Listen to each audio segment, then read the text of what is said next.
மகரம் இப்போ சிகரம் ஆச்சு, தகரம் இப்போ தங்கம் ஆச்சு, காட்டு மூங்கில் பாட்டு பாடும் புல்லாங்குழலாச்சு. இந்த மகர ராசிக்கென்று புராண இதிகாசத்தில் பல பன்மடங்கான விஷயங்கள் அடங்கியுள்ளது. பார்க்கடலை கடைந்தெடுத்து அமுதம் எடுத்ததெல்லாம் இந்த மகரத்தில் தான். மகரத்தில் பிறந்த ஆணாக இருக்கட்டும் பெண்ணாக இருக்கட்டும், இவர்கள் உழைப்புக்கு சொந்தக்காரர்கள். மண்ணில் விழுந்து விண்ணில் எழக்கூடிய ராசி என்றால் அது மகரம் ராசி தான். இவர்கள் யாரிடமும் அதிகம் போட்டி போட மாட்டார்கள். ஆனால் போட்டியின் வந்துவிட்டால் பொதுவாக எம் மனசு தங்கம், ஒரு போட்டின்னு வந்து விட்டா சிங்கம். இந்த பாட்டுக்கு முழுமையான சொந்தக்காரர்கள் இந்த மகர ராசிக்காரர்கள். இவர்களுக்கு இயல்பாகவே போட்டி பொறாமை என்பது கிடையாது. ஆனால் இவர்களை சீண்டி விட்டால் என்னை சீண்டாதீர்கள், என் வழி தனி வழி என்று ரஜினி சொல்வது போல இயற்கையாகவே இவர்கள் இயல்பு இப்படித்தான் இருக்கும். இனி மகர ராசிக்காரர்களுக்கு விரயச்சனி, ஜென்மச்சனி, பாதச்சனி, ஆக மொத்தம் 7.5 சனி. 7.5 சனி விலகும் காலமாக அமையப் போகிறது.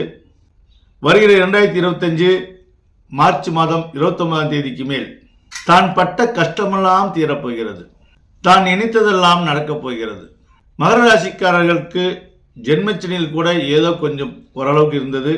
ஆனால் இந்த பாதச்சனியில் சிலர் நம்பிக்கையின் பேரில் கடனை கொடுத்து விட்டு வாங்க முடியாமல் தவித்து கொண்டு, அதே போல் ஒரு சிலர் ஜாமீன் போட்டு விட்டு அவர்களுக்காக கோர்ட்டு கேஸ் என்று அலைந்துவிட்டு, தொழிலின் காரணமாக வீட்டை விட்டு வெளிநாட்டுக்கோ வெளியூருக்கோ சென்று அதில் எந்த ஒரு பிரயோஜனமும் இல்லாமல் உள்ளூர்லேயே பொழைச்சிருக்கலாமே என்ற மன வருத்தத்தை கொடுக்கக்கூடிய நிலைக்கு.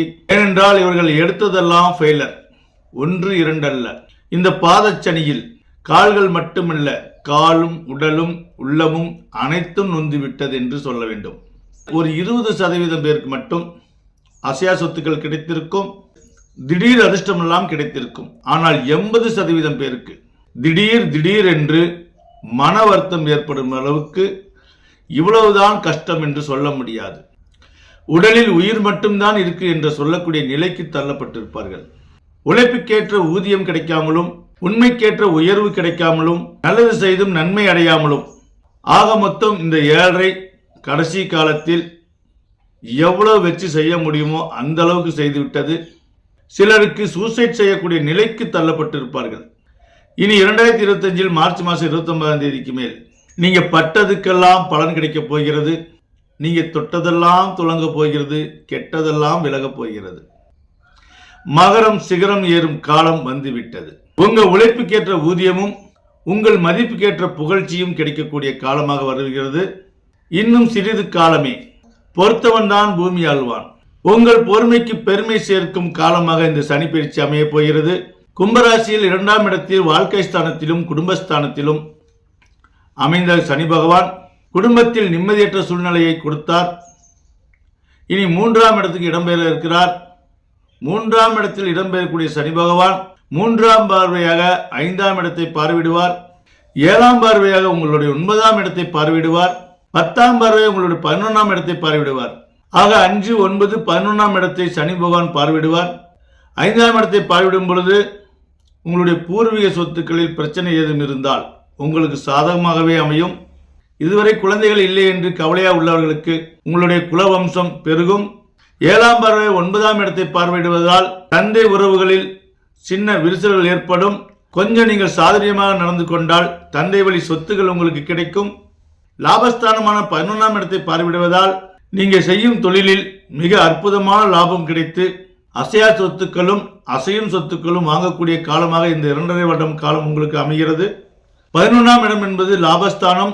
நம்ம உழைத்த உழைப்புக்கு பன்மடங்காக கொடுக்கக்கூடிய 11ஆம் இடம்.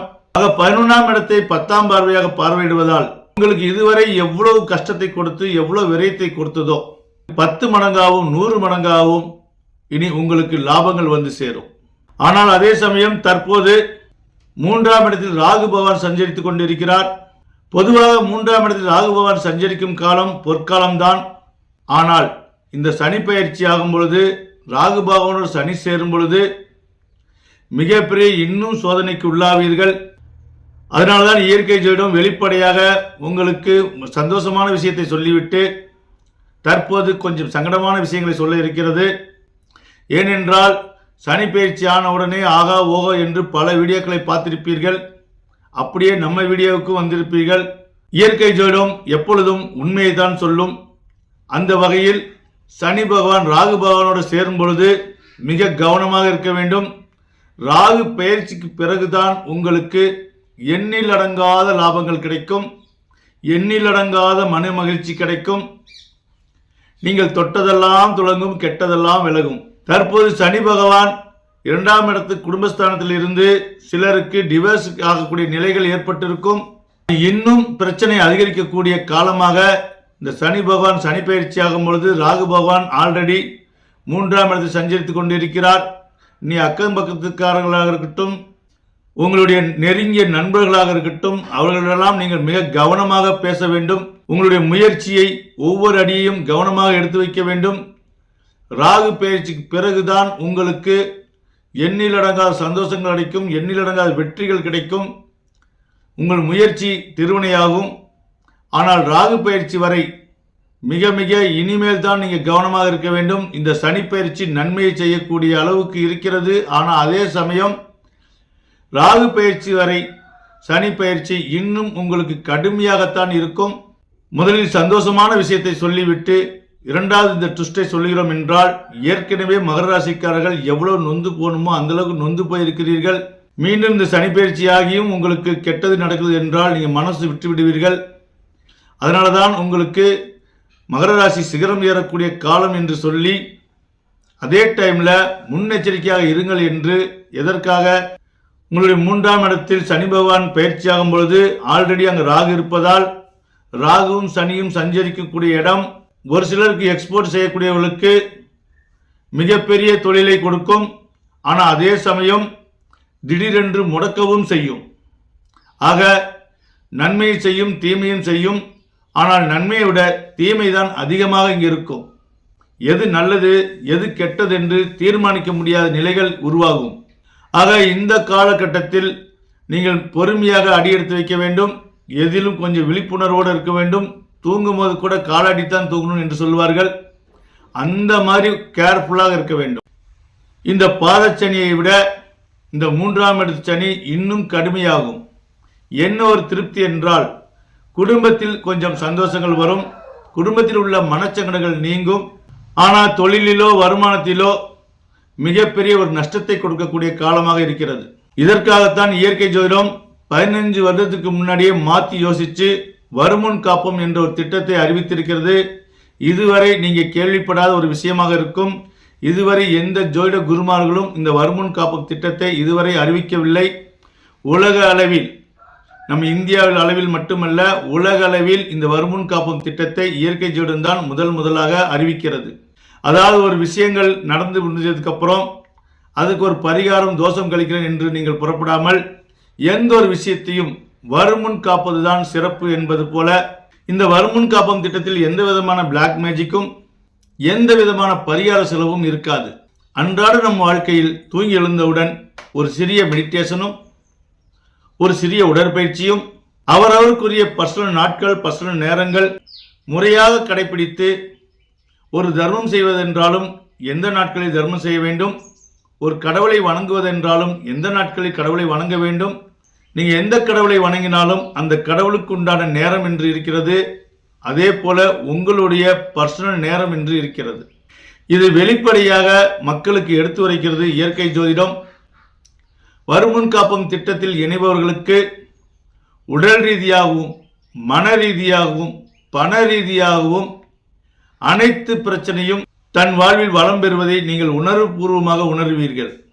நாம் கடக்கும் பாதையில் ஒரு முள்ளு கிடக்கிறது என்றால் அது முன்கூட்டியே நமக்கு தெரிந்துவிட்டால் ஒன்று நாம் அதற்கு தகுந்த செருப்பு போட்டு போவோம், அல்லது ஜம்ப் பண்ண திறமை இருந்தால் ஜம்ப் பண்ணுவோம், அல்லது இந்த இரண்டுமே இல்லை என்றால் நாம் அந்த வழியை தொடராமல் மாற்று வழியை யோசித்து தொடருவோம்.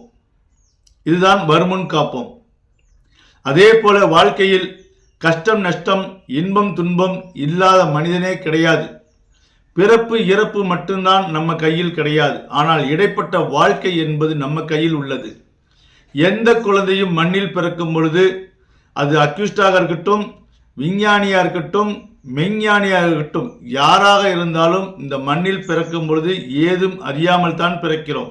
ஆனால் அவரவர் வாழ்வியல் தனக்கு நடக்கக்கூடிய விஷயங்கள் சுச்சுவேஷனுக்கு தகுந்த மாதிரியும் அது எதை கேட்குதோ எதை பார்க்குதோ எந்த மொழியை தன் காதில் கேட்கிறதோ அதை தாய்மொழியாக அமைத்து கொண்டு இதுதான் என் இடம் இதுதான் என் எல்லை என்று தீர்மானிக்கக்கூடிய நிலைகள் வருவதற்கு குறைந்தது ஒரு 5 வயசு 6 வயசாவது ஆகும்.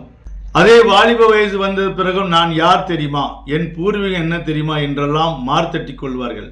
அதுவே பச்சிளங்குழந்தையாக இருக்கும் பொழுது ஒரு கிறிஸ்டின் தாய் எடுத்துக்கொண்டே பால் கொடுத்தாலும் அவர் குடித்தான் ஆக வேண்டும், ஒரு முஸ்லீம் தாய் பால் கொடுத்தாலும் குடித்தான் ஆக வேண்டும், ஒரு இந்து தாய் பால் கொடுத்தாலும் குடித்துத்தான் ஆக வேண்டும். அவர்களுக்கு விவரம் தெரியும் வரை என்ன ஜாதி என்ன மதம் என்று என்ன மொழி என்று ஏன் தன்னுடைய அப்பா அம்மாவே யார் என்றும் தெரியாது. ஆனால் தான் ஒரு மனிதன் என்று தெரிந்து கொள்வதற்கே சில நாட்களும் சில வருடங்களும் ஆகிறது. அப்படி இருக்கும் நிலையில் ஒவ்வொரு மனிதருக்குள் வஞ்சகம் பொய் புரட்டு என்று ஏகப்பட்ட விஷயங்கள் வளர வளரத்தான் வளர்கிறது தவிர பிறக்கும் போதும் யாரும் வஞ்சக மனிதனாகவோ புனித மனிதனாகவோ பிறப்பதில்லை. எல்லாம் கர்ம வினைப்படிதான் எல்லாமே செயல்படும். போன ஜென்மத்தில் நம்ம எதை தெரிந்து கொண்டோம், எதை ஆக்கிரமித்துக் கொண்டோம், எதை நாம் விட்டு சென்றோமோ அதற்கு இணையாகத்தான் இந்த ஜென்மத்தில் கிரக அமைப்புகள் அமையும். போன ஜென்மம் என்பது நமக்கு தெரியாத ஒரு விஷயம். ஆனால் பிரசன்ட்ல வாழக்கூடிய நாட்கள் நமக்கு தெரிந்த விஷயம். போன ஜென்மத்தில் செய்த தவறுக்காகத்தான் இந்த ஜென்மத்தில் படாதபாடுபடுகிறோம். இனி அடுத்த ஜென்மத்தில் அந்த பாடுபடக்கூடாது என்பதற்காக இந்த வருமுன் காப்போம் திட்டத்தில் இணைந்து அவரவர் உள்ளத்தை தூய்மையும் படுத்தி அவரவர் செய்யக்கூடிய தொழிலை, அதாவது கர்ம வினை என்று சொல்லக்கூடிய நீங்கள் செய்யக்கூடிய செயலுக்கு சம்பளமாக அமையக்கூடிய விஷயம்தான் கர்ம வினை. இந்த கர்ம வினையை நீங்கள் சரி செய்து கொள்ள வேண்டும் என்றால் இயற்கை ஜோதிடம் அறிவிக்கும் வருமுன் காப்போம் திட்டத்தில் இணைந்து பயன்பெறுங்கள். இயற்கை ஜோதிடம் என்ன சர்ச் பண்ணி அதில் ஷார்ட்ஸ் இருக்கும். அந்த ஷார்ட்ஸில் போய் பார்த்தீர்கள் என்றால் ஏற்கனவே வருமுன் காப்போம் திட்டத்தில் இணைந்தவர்கள் நலம் பெற்றவர்கள் எல்லாம் ஒரு சில வீடியோக்கள் செய்து கொடுத்திருக்கார்கள். உங்களுக்கு நேரம் இருந்தால் இயற்கை ஜோதிடம் ஷார்ட்ஸில் போய் பாருங்க. இதை பற்றி நீங்கள் முழுமையாக தெரிந்து கொள்ள வேண்டும் என்றால் இயற்கை ஜோதிடம் கால் பண்ணுங்க. பிறக்கும் போது நமக்கு எதுவும் தெரியாமல் இருக்கலாம். ஆனால் நம் இறப்பு காலத்துக்குள் பல விஷயங்கள் நாம் தெரிந்து கொள்ள வேண்டும். தெரிந்து கொள்ள வேண்டும் என்றால் செக்ஷன், ஏகப்பட்ட செக்ஷன் இருக்கிறது. அதற்கு ஒரு எக்ஸாம்பிள் சொல்ல வேண்டும் என்றால், நீ படித்தவன் தானே, உனக்கு அறிவு இருக்கா என்று சிலர் கேட்கலாம். படித்தவன் தான், ஆனால் படிப்பில் ஏகப்பட்ட செக்ஷன் இருக்கிறது.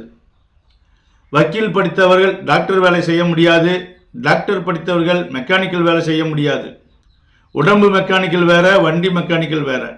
அந்த மாதிரி எஜுகேஷனில் ஏகப்பட்ட செக்ஷன் இருக்கிறது. நீங்கள் என்னதான் வாழ்க்கையில் எத்தனை விதமான எஜுகேஷனை படித்தாலும், எவ்வளோ பெரிய நீங்கள் விஞ்ஞானி ஆனாலும் இந்த ஜோதிட கல்விக்கு ஈடாகாது. ஏனென்றால் ஜோதிட கல்வி என்பது மெஞ்ஞானமாகும். மெஞ்ஞானம் இல்லாமல் எந்த விஞ்ஞானமும் வளராது என்பதை ஆணித்தரமாக புரிந்து கொள்ளுங்கள். இன்றைய காலத்தில் நம்ம செவ்வாய் கிரகமாக இருக்கட்டும், எந்த கிரகமாக இருந்தாலும் நம்ம ஒரு வாகனத்தை இயக்கி கொண்டு செல்லலாம். ஆனால் அன்றைய காலத்தில் எந்த வாகன வசதியும் இல்லாமல் நம் முன்னோர்கள் கிரகங்கள் என்றால் இப்படித்தான் இருக்கும், கிரகங்கள் இந்த டிஸ்டன்ஸில் தான் இருக்கும், கிரகனுடைய கதிர்வீச்சுகள் இந்த அளவு தான் பூமியில் வந்து சேரும் என்றெல்லாம் அந்த காலத்திலேயே நம் முன்னோர்கள் கண்டுபிடித்தார்கள். அதுதான் மெஞ்ஞானம். மெஞ்ஞானம் ஒன்று வேண்டும் என்றால் அவர்களுடைய சுயஜாதகத்தில் புத்திநாதன் என்கிற புதன் கிரகமும் யானத்துக்கு பேரொழியால் திகழக்கூடிய கேது கிரகமும் தான் ஒருவரை யானியாக்குகிறது. ஆக யானத்தை உணர வேண்டும் என்றால் பல தியாகம் செய்ய வேண்டும். சிறு வயதில் அவர்கள் படாத கஷ்டமே இருக்காது. அவர்கள் கொஞ்ச நெஞ்சமல்ல, ஒரு சலவை துணி போல அடித்து துவைத்து அயன் பண்ணி வைத்தால் தான் அந்த துணி நல்லா இருக்கும் என்பது போல அவர்கள் வாழ்வில் நிறைய சூறாவளியும் சுனாமியும் வந்து எவ்வளவுக்கு எவ்வளோ அவர்களை துவைத்திருக்க முடியுமோ அந்த அளவுக்கு துவைத்திருந்த பிறகுதான் குடும்பம் என்றால் என்ன, பணம் என்றால் என்ன, சொந்த பந்தம் என்றால் என்ன, தெய்வம் என்றால் என்ன என்று அவர்கள் தெரிந்து கொள்ளத்தான் இவ்வளவு கஷ்டங்களை இறைவன் கொடுக்கிறான். ஆக ஒருத்தருக்கு கஷ்டம் கொடுப்பது என்றால் அவன் தேர்ச்சி அடைகிறான் என்று அர்த்தம். சிலர் அதில் தாங்க முடியாமல் சூசைட் கூட செய்து கொள்கிறார்கள். ஆனால் ஒரு சிலர் சூசைட் செய்தும் பாதி வெந்தும் பாதி வேகாத நிலையோடு வாழ்ந்து கொண்டிருக்கிற நிலைகள் ஏற்படுகிறது. இவைகளெல்லாம் நீங்கள் முழுமையாக தெரிந்து கொள்ள வேண்டும் என்றால் இயற்கை ஜோதிடம் வருமுன் காப்போம் திட்டத்தில் உங்களுக்கு விருப்பம் இருந்தால் கலந்து கொள்ளுங்கள். இதை பற்றி நீங்கள் தெரிந்து கொள்ள வேண்டும் என்றால் இயற்கை ஜோதிடம் கால் பண்ணுங்க. உண்மைக்கும் உழைப்புக்கும் உயர்வுக்கும் முக்கியத்துவம் கொடுக்கக்கூடிய மகர ராசிக்கு இந்த 7 சனி நீங்கி இனி நீங்க தொட்டதெல்லாம் துலங்கணும், கெட்டதெல்லாம் விலகணும், இறையருள் உங்களுக்கு கிடைக்கணும். இறையருளால் துன்பப்பட்ட நீங்கள் இனி இன்பமாக வாழ வேண்டும் என சொல்லி மீண்டும் அனைவருக்கும் என் நெஞ்சார்ந்த வணக்கத்தை தெரிவித்துக் கொள்கிறேன்.